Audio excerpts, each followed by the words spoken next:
Economic Club and stood there in front of the Ford Motor executives and said, if you close these factories as you're planning to do in Detroit and build them in Mexico, I'm going to put a 35% tariff on those cars when you send them back, and nobody's going to buy them. It was an amazing thing to see.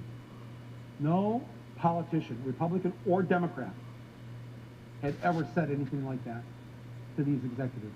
And it was music to the ears of people in Michigan and Ohio and Pennsylvania and Wisconsin, the Brexit states. You live here in Ohio, you know what I'm talking about. Whether Trump means it or not is kind of irrelevant, because he's saying the things to people who are hurting. And it's why every beaten down, nameless, forgotten working stiff who used to be part of what was called the middle class loves Trump. He is the human Molotov cocktail that they've been waiting for. The human hand grenade that they can legally throw into the system that stole their lives from them.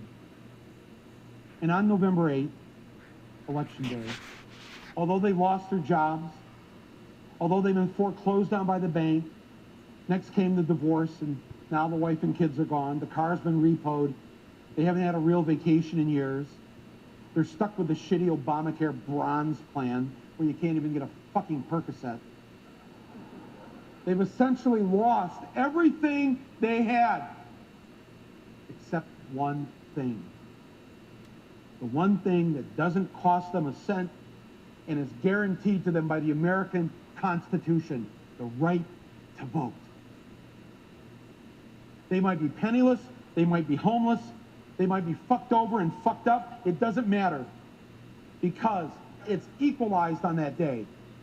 A millionaire has the same number of votes as the person without a job. One. And there's more of the former middle class than there are in the millionaire class.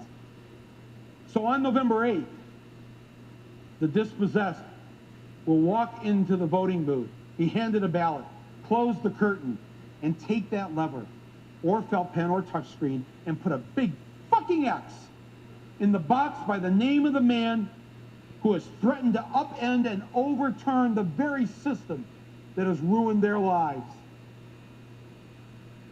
Donald J.